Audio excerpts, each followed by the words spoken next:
gracias a todos. Bueno, la doctora Castillo es egresada de la Facultad de Psicología de la UNAM, realizó postdoctorados relacionados con la plasticidad neuronal. Su línea de investigación se ha inclinado al estudio de los mecanismos moleculares de la memoria y el aprendizaje, así como técnicas y métodos de neuromodulación para optimizar este proceso cognitivo. Y bueno, su línea de investigación es participación de la interpretación en la formación de la memoria. Y pues bueno, gracias a todos, bienvenidos y bienvenida, doctora. ¿Del tema? Sí, es interocepción y memorias hedónicas y aversivas. Al contrario, gracias, bienvenida. Adelante, por favor. Gracias. Muchas gracias. Bueno, va a ser breve la presentación, voy a tratar como ser clara y como dijo Mayra, al final de la presentación pues espero preguntas. Bueno, vamos a comenzar diciendo qué es la interocepción. Hay distintos significados de interocepción, sin embargo creo que esta es la más contundente, la más clara. Es la representación del estado interno del cuerpo, sirve de base para la emoción, la motivación y el bienestar. Aquí no incluye la memoria, pero vamos a verlo un poco más adelante. Muy bien, dentro de la anatomía de la interocepción está un área que es muy importante y que ha sido muy poco estudiada. Esta área se llama corteza insular o ínsula. Corteza insular en modelo animal e ínsula en el humano. Ahora, esta área está dividida básicamente en regiones por su posición, ¿vale? También está dividida por su citoarquitectura. Entonces, dependiendo de la ubicación al ser estimulada esta área, puede llevar a cabo o ejercer algunas acciones, ¿no? Ejercer algunas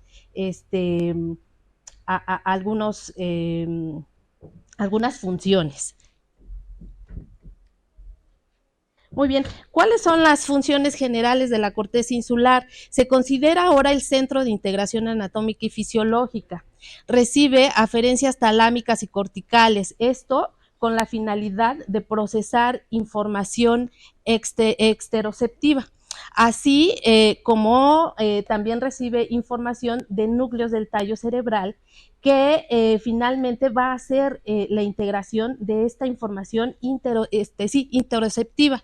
La interocepción van a ser las sensaciones y los cambios autonómicos, como el gusto, la interpretación del sabor, las sensaciones orofaringeas, esofagales, gastrointestinales, así como cambios en la presión sanguínea, la tasa de respiración y la tasa cardíaca, perdón, la frecuencia cardíaca, ¿vale? Entonces, todas estas funciones que muy pocas veces nosotros llegamos a detectar en nuestro cuerpo, la corteza insular se va a encargar de procesar. Muy bien, ahora me brinco a lo que es el aprendizaje y la memoria. El aprendizaje va a ser considerado como la adquisición de información de nuestro medio. La memoria va a ser la retención de la información que podemos obtener de nuestro medio.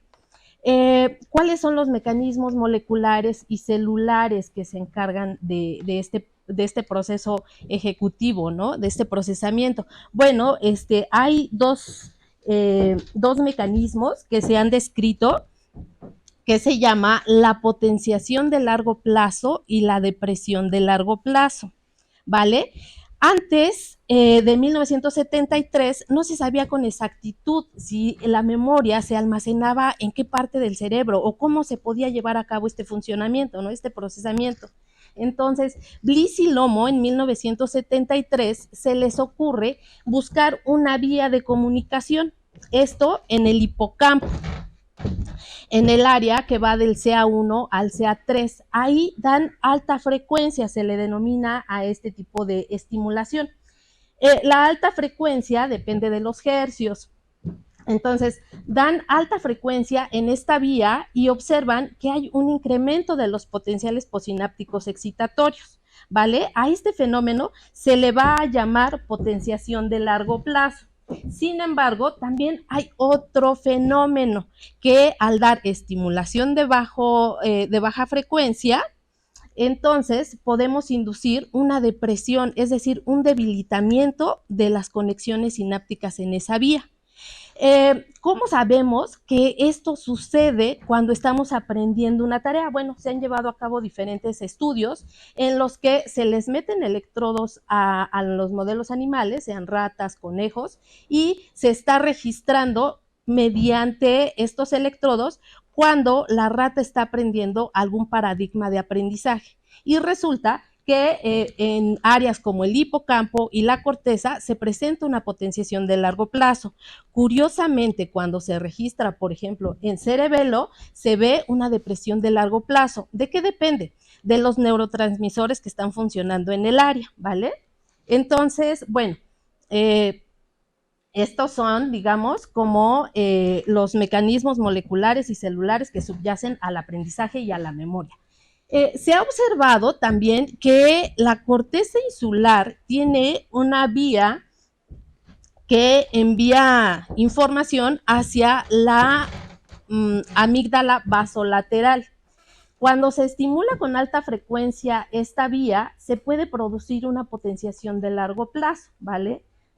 Asimismo, cuando se lleva a cabo un condicionamiento, un aprendizaje que se llama condicionamiento aversivo a los sabores, se observa que hay un incremento también de los potenciales postsinápticos excitatorios en esta vía. Ajá. Entonces, se ha propuesto entonces que estos mecanismos subyacen el aprendizaje y la memoria en esta vía, que es de la corteza insular a la amígdala basolateral. Aquí podemos observar, por ejemplo, cuando hay se entrena a las ratas al condicionamiento aversivo a los sabores, resulta que hay un bloqueo de la potenciación de largo plazo. Este fenómeno se llama metaplasticidad, pero ya más adelante lo veremos.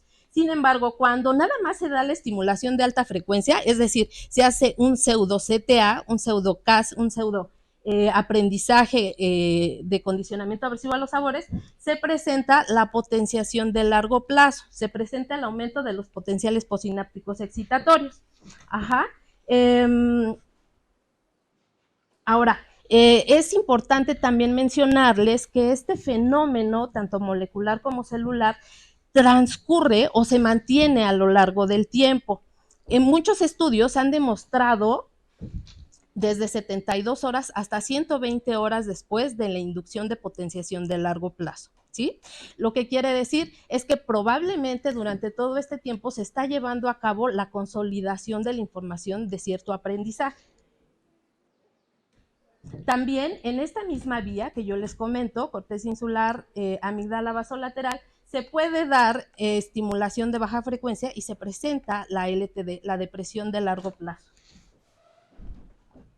Bueno, estos estudios que les acabo de mencionar fueron también parte de mi tesis doctoral. Finalmente, hablando de la corteza insular, bueno, no, me falta otra diapositiva. La corteza insular también tiene que ver con un aprendizaje de preferencia al sabor, ¿vale? Se observa que cuando se parea el estímulo condicionado con el estímulo condicionado en este tipo de aprendizaje, también hay incrementos de los potenciales postsinápticos excitatorios. Este aprendizaje está relacionado con la memoria hedónica, llamémosla así. Ahora bien, en otro estudio se observó que las ratas que son estimuladas por vía optogenética presentan mayor aversión a estar en los espacios abiertos, en un aprendizaje que se llama plus maze, ¿vale? Es un laberinto que está en lo alto y entonces se mide cuánto tiempo la ratita pasa en los brazos abiertos. ¿Por qué creen que evitan estar en los brazos abiertos? Probablemente porque tienen miedo a caerse, ¿vale? Entonces, esos brazos abiertos los exploran muy poco. ¿Y qué se ha observado? Que cuando se estimula la corteza insular en este tipo de aprendizaje, Entonces, la ratita pareciera que tiene muchísimo más miedo a acercarse a esos brazos abiertos, ¿vale?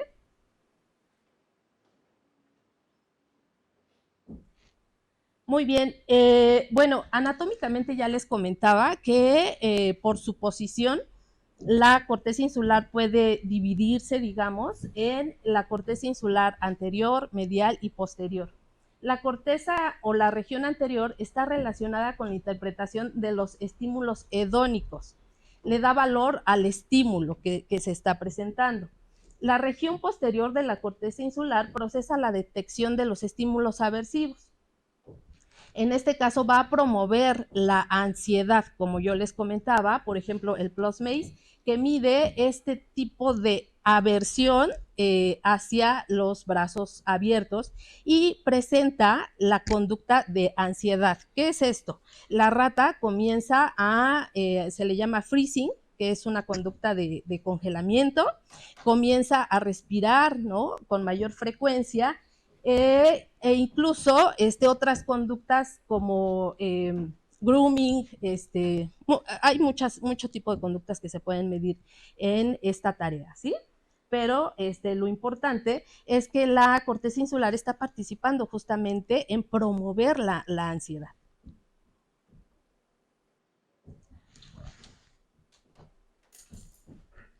La percepción del estado interno modula fuertemente la conducta, ¿sí? La corteza insular o la ínsula detecta e integra el valor hedónico o aversivo de los estímulos, que fue lo que mencionamos hace un momento. La corteza insular puede tener la capacidad de predecir cambios en el mundo externo. Esto lo menciono porque tiene que ver mucho con una teoría que en psicología cognitiva se está tratando como de abrir camino, que es la psicología corporizada, ¿vale? ¿Qué es esto? Es necesario tener reconocimiento también de nuestro estado interno para poder vislumbrar, ¿no? Para poder saber y predecir qué está pasando en el mundo externo.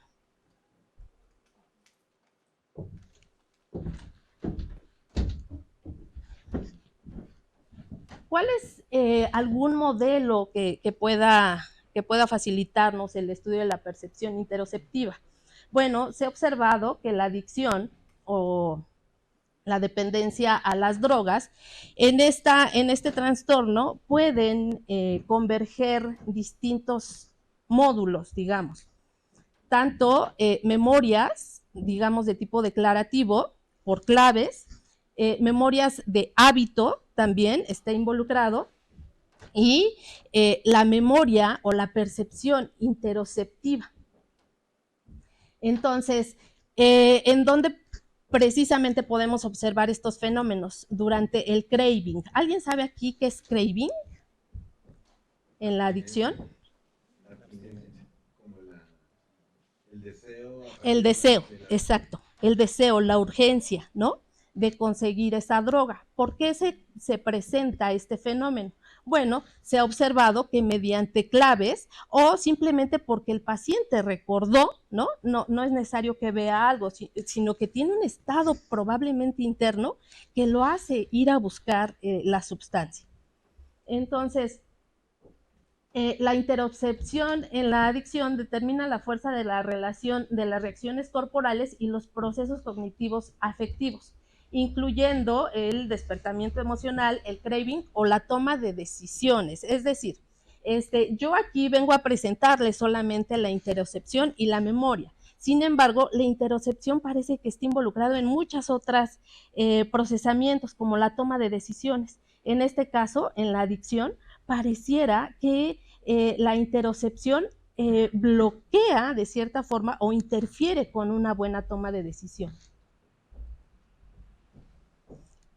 Bueno, ya casi termino, solamente para apoyar estas ideas que vengo a presentar aquí. Se observó que al haber una lesión bilateral de la corteza insular en pacientes que han sido dependientes de cigarro, esta dependencia al cigarro se elimina, ¿vale? Se ha observado también aunque no se han encontrado diferencias significativas, que pareciera que quien juega el papel más importante es la ínsula izquierda. ¿Pero puede repetir lo del cigarro? Sí. A los que les lesionaron. Sí, estos estudios son muy difíciles de realizar. Son pacientes que usualmente tienen lesiones porque se les practicó una lobotomía por epilepsia. Entonces, lo que observaron bueno, aquí es NACBI, pero este es una revisión hacia NACBI. Lo que encontró es que al hacer un estudio en pacientes que son dependientes a cigarro, pareciera que estos pacientes que tienen lesiones en ambas ínsulas dejan de consumir el cigarro. Ellos hicieron un estudio bastante amplio, sin embargo no encontraron diferencias significativas, pero dicen, los pacientes que tienen a veces solamente un daño en la ínsula izquierda, definitivamente dejan por completo el cigarro.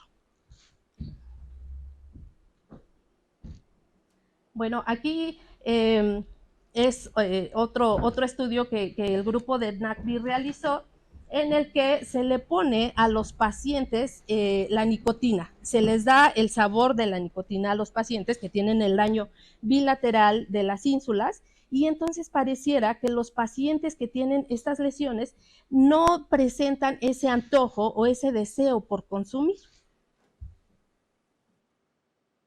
Muy bien.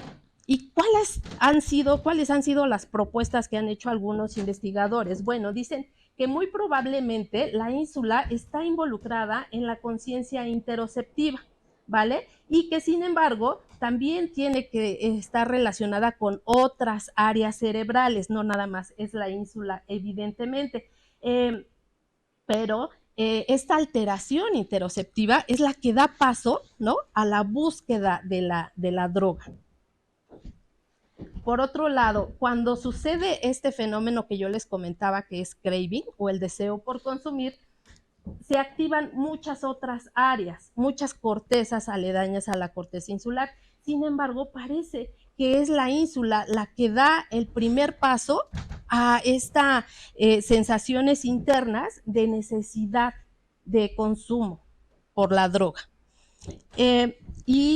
Algo que les quiero comentar es, en la actualidad se están utilizando unas técnicas, que se llaman no invasivas, ¿vale? Entonces, estas técnicas son conocidas como, por ejemplo, estimulación magnética transcraneal, estimulación de corriente directa, en la que se estimulan ciertas áreas, ciertas regiones cerebrales que ya tenemos muy, muy bien ubicadas. Se ha apostado todo a esta área que vemos aquí, que es la corteza dorsolateral prefrontal, ¿vale? Entonces, muchos de los investigadores han hecho investigaciones en las que creen que al estimular esta área, ya sea con alta frecuencia o con baja frecuencia, los pacientes que consumen alguna sustancia pueden dejar de consumirlo, pero no hay algún estudio que lo demuestre al 100%. ¿Qué es esto? Yo creo que es muy necesario evaluar algunas otras áreas, en este caso la corteza insular. ¿Por qué no se ha hecho? Porque la corteza insular está oculta, ¿no?, debajo del surco lateral. Sin embargo, hay algunos estudios que ya han demostrado que al estimular esta área, entre el área parietal, temporal, se pueden observar disminución, por ejemplo, en la frecuencia cardíaca y en la respiración. Como ya les mencionaba, últimamente está de moda, ¿no?, utilizar muchas técnicas que no son invasivas, como el condicionamiento interoceptivo, el mindfulness, el biofeedback, la meditación, la terapia cognitivo-conductual, la hipnosis y técnicas de estimulación no invasiva. Sin embargo, creo que quien ha dado más resultados positivos son las técnicas no invasivas de estimulación cerebral.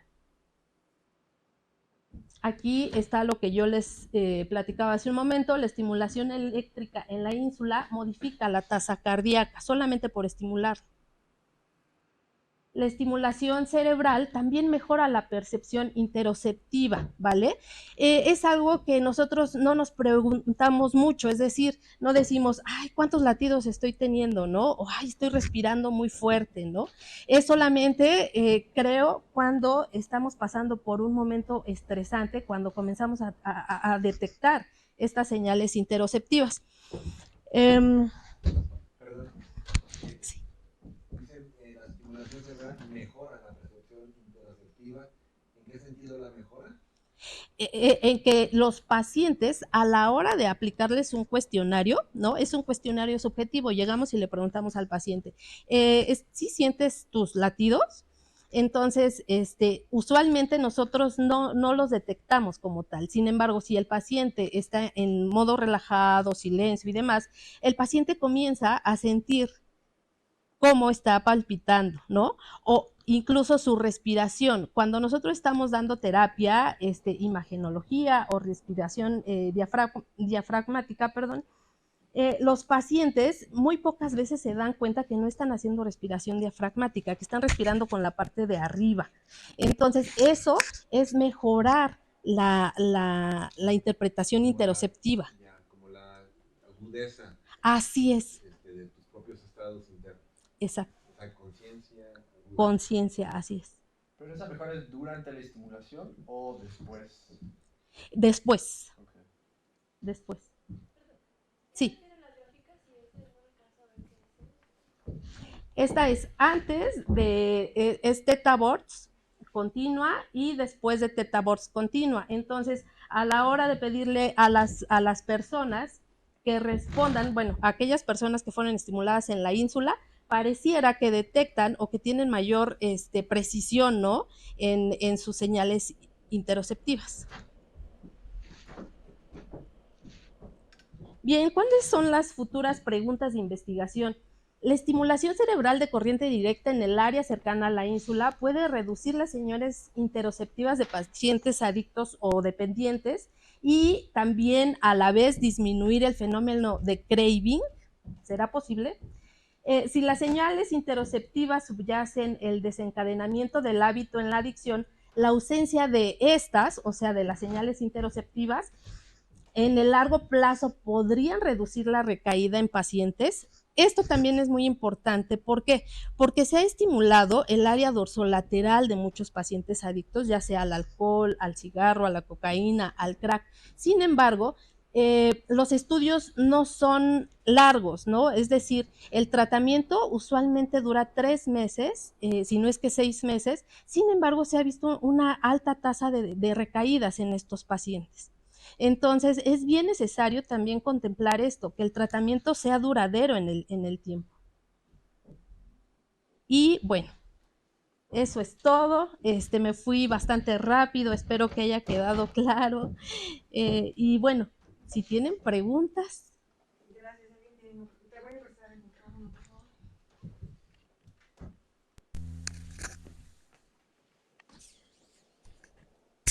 Muchas gracias. Bueno, aquí estamos en un centro interdisciplinar, entonces yo no practico muchas de estas técnicas experimentales, Sí. pero aprecio mucho que alguien experto nos lo venga a explicar, ¿no? Y de lo que entendí, quería hacer un par de preguntas. Primero, yo trabajo en percepción, Sí. en teoría de la percepción, y desde ese punto de vista distinguimos propiocepción de interocepción. Entonces, ¿cómo ve usted esa diferencia, si es que la hay, entre un concepto y el otro? Y la otra pregunta es en relación a las primeras conclusiones que nos mostró, en donde, por lo que entendí, se puede entender, o sea, da para mucho todo este tema, ¿no? Pero una de las cosas que había ahí es que se puede entender, creo que gracias a esto, por lo menos parcialmente, cómo es que se da el aprecio o el gusto por los llamados gustos adquiridos, los gustos adquiridos, ¿no? Por ejemplo, cuando somos niños, la cerveza nos puede saber muy amarga y a pocos niños les gusta la cerveza, pero ya nos hacemos adultos y nos termina gustando, ¿verdad? A veces mucho. Entonces, tenemos, por lo que entendí, tenemos esta capacidad como de modular y de revertir esa aversión natural, digamos, del estímulo a partir justamente de un trabajo interno, ¿sí? De inhibición o no. O sea, mi pregunta es, ¿cómo podríamos entender la adquisición de gustos que no son normalmente, o sea, no es miel, me explico, la miel le gusta a todo el mundo, pero la cerveza no. Entonces, ¿cómo podemos entender esa adquisición de estos gustos especiales a partir de lo que nos contó? Esas son las Excelente. dos preguntas. Gracias. Sí, doctor. Bueno, la primer pregunta también es algo que muchos científicos creo que se están preguntando. Dentro de la propiocepción incluyen muchas veces la interocepción, ¿no? Viene incluida muchas veces. Sin embargo, yo vine aquí a mostrar esta rama solamente, ¿no? Es decir, la rama vagal. Ajá. Sin embargo, muchos investigadores sí toman la propiocepción e incluyen la interocepción dentro.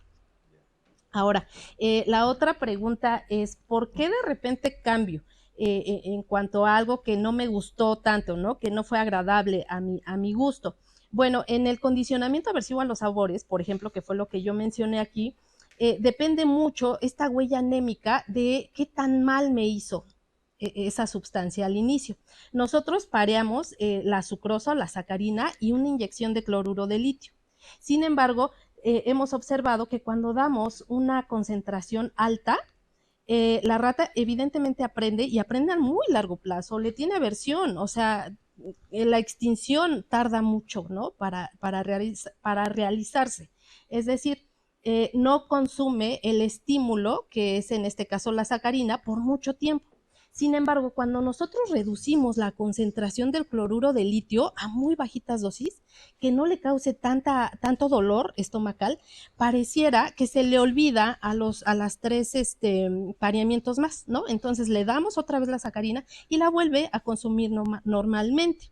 Ahora, en este sentido, tampoco es algo que esté comprobado, pero se ha hecho una suposición de que durante la infancia, en ocasiones, hay un factor extraño en el que yo que evalué a pacientes con adicción, ciertos pacientes cumplen con algunas reglas. En este caso, por ejemplo, pacientes adictos a crack, durante su infancia sufrieron muchísima violencia, tuvieron mucho estrés durante su infancia. Pacientes con dependencia a cocaína lo tuvieron todo económicamente, sin embargo, pareciera que no hay cuidados, siempre tuvieron una crianza negligente.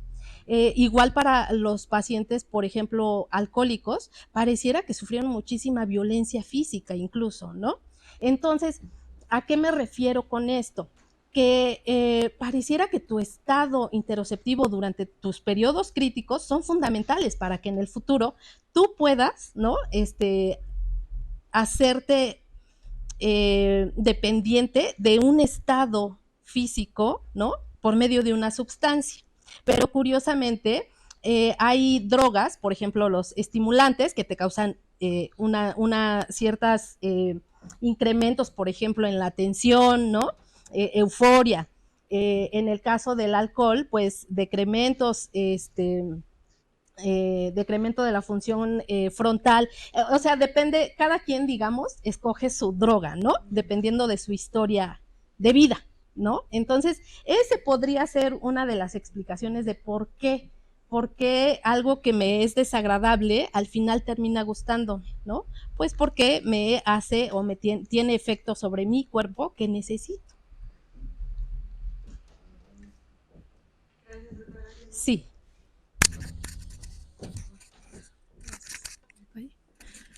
Muchas gracias, doctora. Quisiera hacer una pregunta. No llegué al inicio de su charla, entonces no sé si ya la contestó o habló de ello. Hablaba de estas terapias, no sé si se puede llamar, en las que se estimula la ínsula para, pues, para que ¿cómo lo llamo? El craving disminuya en pacientes adictos, ¿no? Sí. Así como los los fármacos que toman los pacientes que van al psiquiatra, como los ansiolíticos, por ejemplo, Así es. se pueden tomar, bueno, la indicación es que se tomen un periodo determinado en pequeñas dosis y la dosis vaya aumentando y después disminuye esa dosis, ¿no?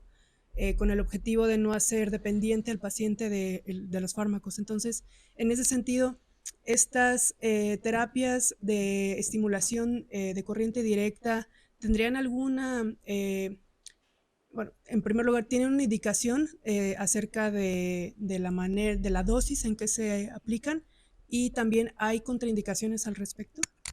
Sí, muy buena pregunta. Sí, a diferencia de los fármacos, la estimulación no invasiva no tiene efectos secundarios, ¿no? Pero sí se recomienda que el tratamiento sea de 21 días, 25 días, dependiendo del tipo de estimulación que des. En corriente directa es hasta 15 días, te puedes aumentar hasta 21 días. En estimulación magnética transcraneal puedes hacerte hasta 25 días más o menos de estimulación. Sin embargo, sí se recomienda que se pare, ¿no? Que haya un momento de descanso. Y se ha observado que durante este tiempo sí hay una optimización de los efectos de la estimulación. Entonces, se le pide al paciente que regrese más o menos a los 3 meses para reforzar. Sí. Sí.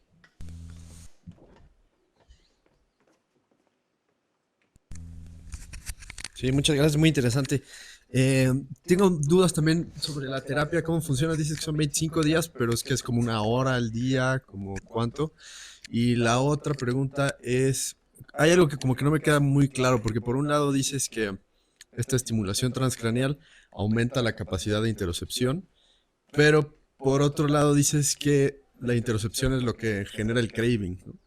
Entonces, como que lo que entiendo es que por medio de la estimulación transcraneal mejoras la estimulación y eso llevaría a mayor craving, ¿no? Entonces, ¿cómo es que esa estimulación hace que haya menor craving? Buenísima pregunta, sí.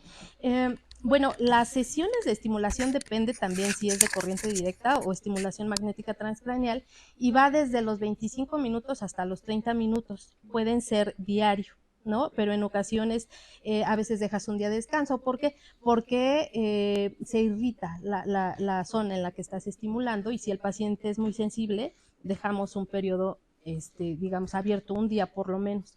Sin embargo, sí se recomienda, ¿perdón? Perdón, ¿se irrita la piel o qué? Sí, se irrita la piel. Sin embargo, sí se sugiere que sea diario, ¿no? La estimulación para optimizar los efectos. Y lo que tú preguntas, buenísima pregunta, porque justamente es eso. O sea, sí se ha observado que al estimular con alta frecuencia se puede mejorar la interocepción, ¿no? Aquí mi propuesta sería justamente interferir. ¿Cómo puedo interferir? Con baja frecuencia o con estimulación de corriente directa inhibitoria, esta área, ¿no? Justo, y qué bueno que hiciste esa pregunta, porque precisamente los comités de ética es la primer cosa que ellos notan, ¿no? ¿Cómo vas tú a inducir más craving en un paciente? Requieres de toda una, de médicos, ¿no? Especializados y demás que estén ahí con el paciente. Sin embargo, si nosotros, algunos ya hemos leído y demás, pues justamente evaluamos precisamente inhibir, ¿no? Inhibir esa respuesta.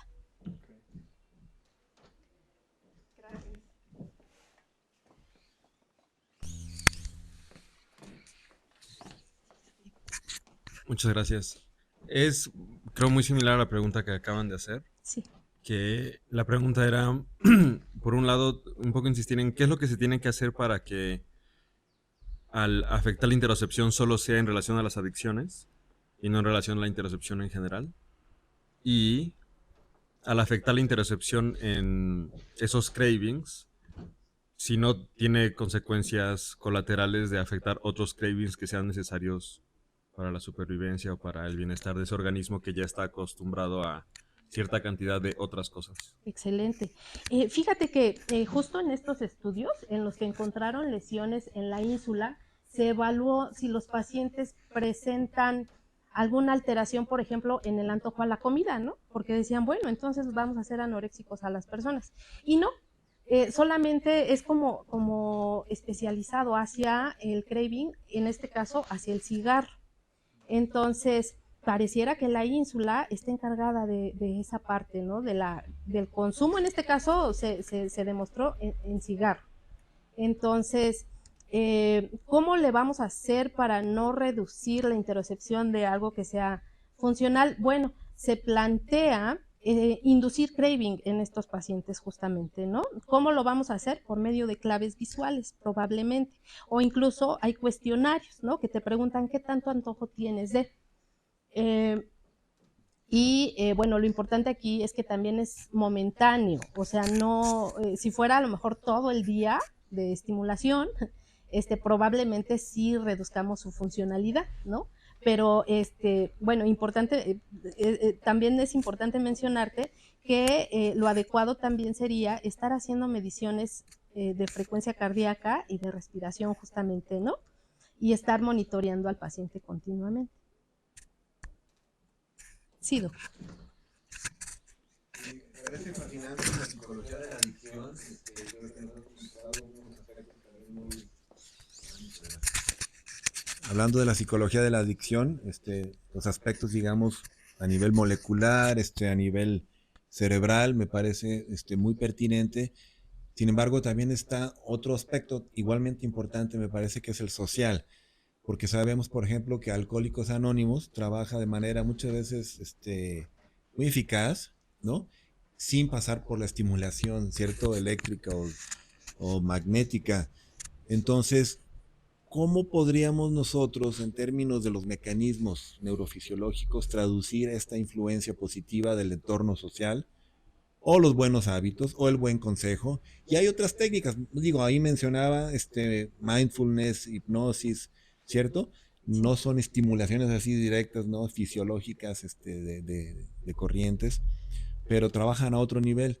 ¿Cómo se podrían explicar esas otras técnicas o acercamiento para luchar contra la adicción, pero que son de origen, diría yo, social o mental, psicológico, como en el caso de la meditación?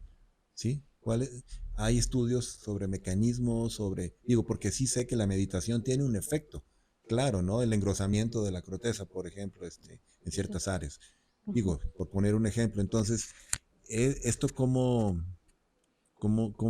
se factoriza, digamos, ¿no? Este aspecto social y psicológico?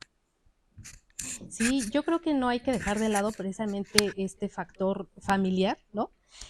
Porque se ha supuesto que lo que hacen estos grupos es precisamente crear una familia, ¿no?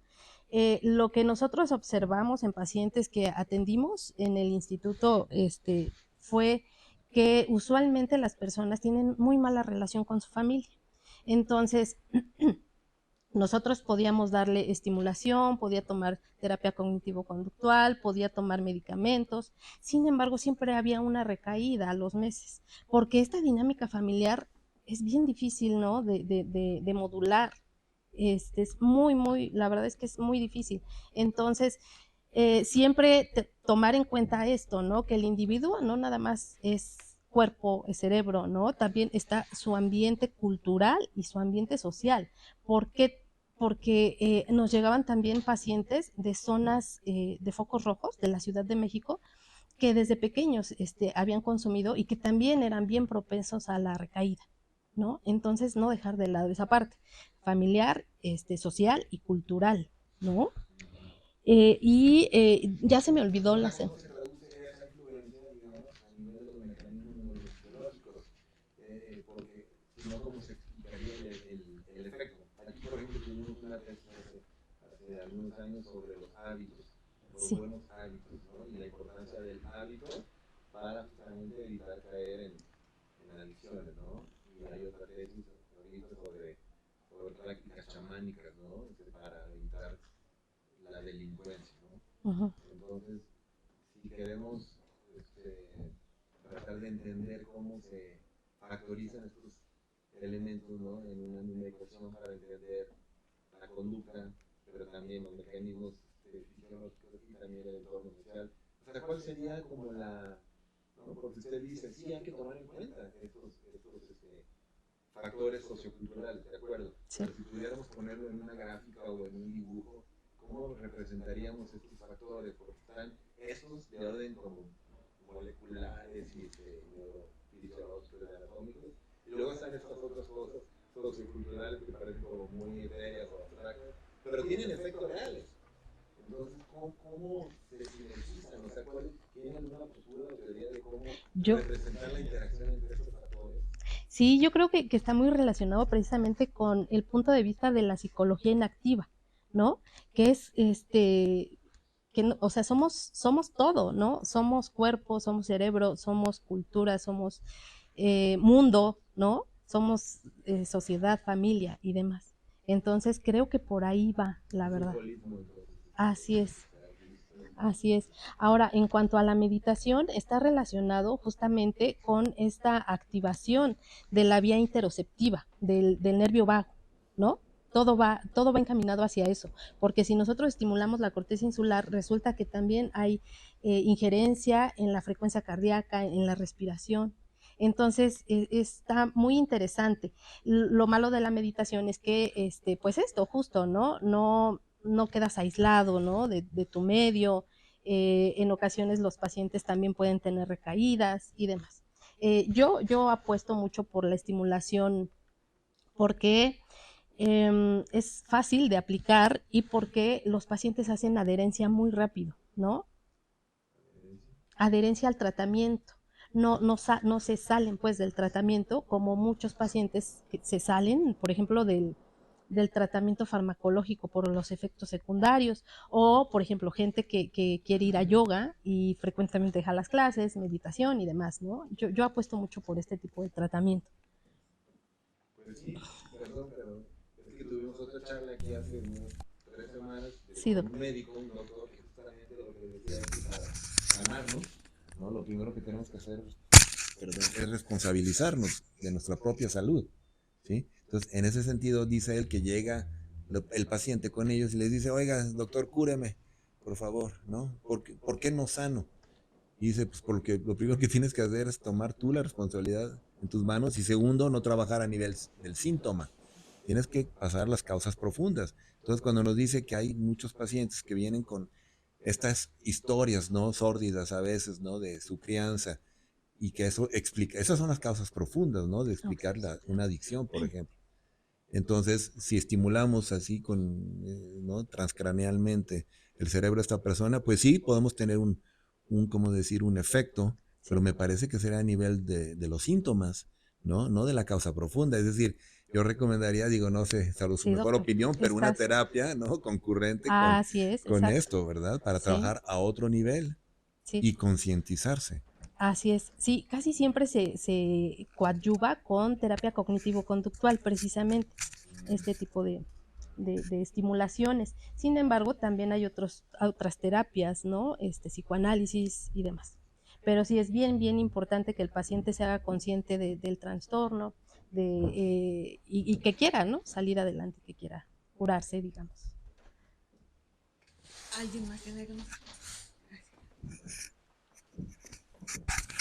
Buenos días, doctora. Muchas gracias. Muy interesante su presentación. Mi pregunta está dirigida hacia lo que comentaba sobre la estimulación, las técnicas no invasivas y la estimulación magnética transcraneal. ¿Cómo se prepara previo al estudio al paciente? Y quiénes colaboran en la interpretación de esos registros o de esos estudios, es decir, si haya alguna participación multidisciplinaria en esa interpretación. Sí, gracias. Sí. Por inicio de cuentas se lleva a cabo una lista de exclusión, ¿no? Entonces les pedimos a los pacientes que no tengan algún artefacto metálico en el cráneo. Se les pide que nos den una historia clínica acerca, por ejemplo, de seizures o epilepsia, o que tengan algún golpe, algún traumatismo cráneoencefálico también, y ahorita es de lo que recuerdo. pero siempre tiene que estar atento a la estimulación, principalmente psiquiatras o neurólogos. A los psicólogos nos han entrenado algunos, ¿no? Que tenemos ya credenciales para llevar a cabo la técnica, sin embargo, siempre debe de haber un supervisor, ¿no? En este caso, un médico psiquiatra o un médico neurólogo. Muchas Sí. gracias. Sí. Muy interesante la presentación, un tema muy novedoso. Bueno, normalmente en psicología se enseña que en este clásico periodo del desarrollo, en la etapa de la adolescencia, por ser un periodo como tal vez como catártico a nivel hormonal y en muchos aspectos, este pico de energía, que también a veces son picos de sensibilidad, no sé si puede ser considerado un momento crítico, favorable o desfavorable para abordar esto de la propiocepción o interocepción. Ok, sí, está interesante la pregunta. La verdad es que se ha estudiado muy poco, ¿no? Acerca del periodo crítico justo para tener como un estado interoceptivo maduro. La verdad es que se ha estudiado muy, muy poco, pero está muy interesante.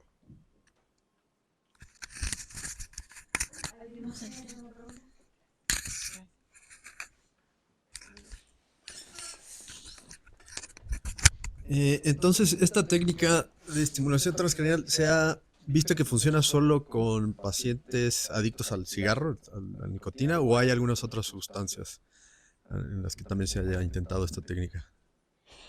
Ahorita no se ha intentado con estimulación cerebral, nada más se ha visto que si hay lesiones en las cortezas o en las ínsulas, bilateral y principalmente corteza izquierda, ¿no? Lóbulo izquierdo, entonces decrementa el consumo del cigarro. Pero ¿qué se ha observado? Sí, con estimulación cerebral y adicciones.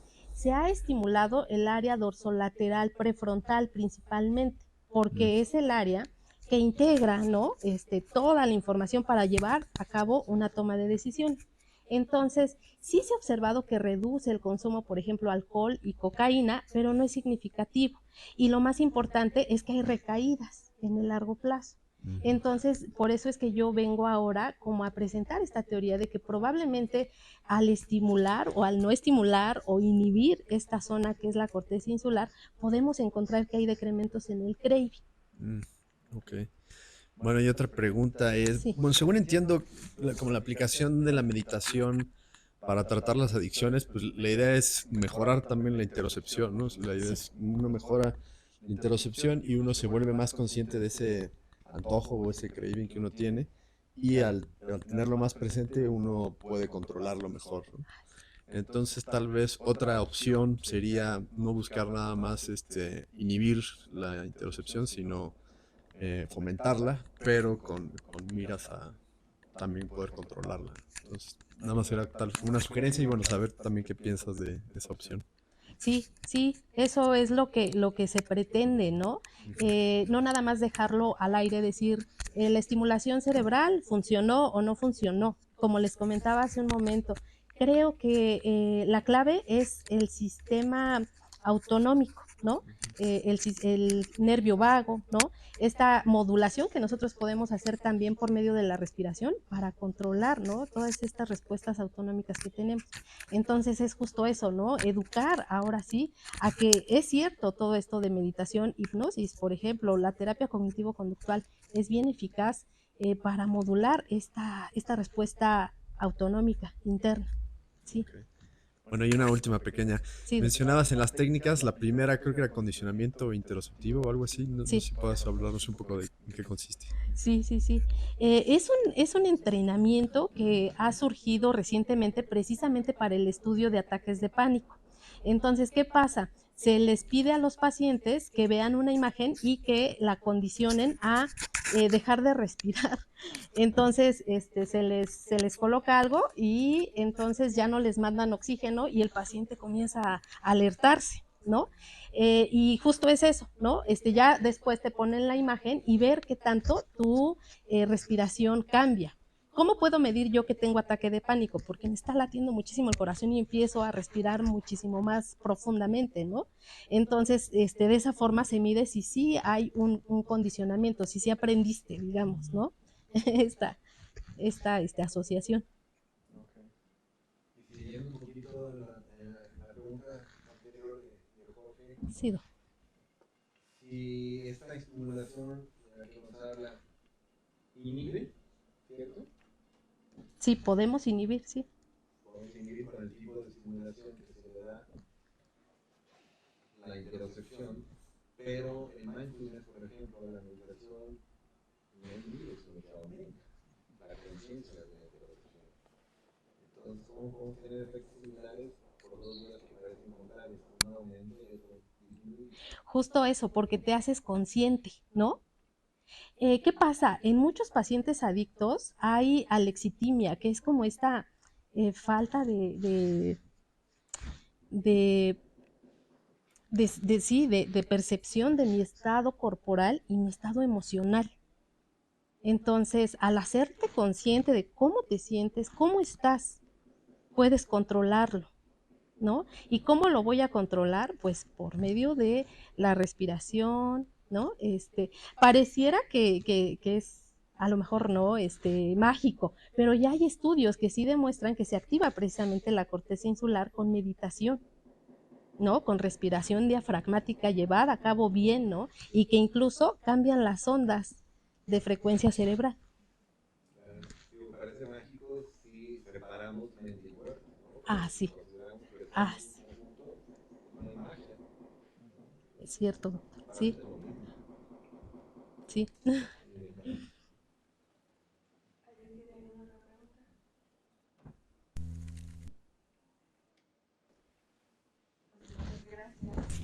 No, gracias a ustedes. Un aplauso.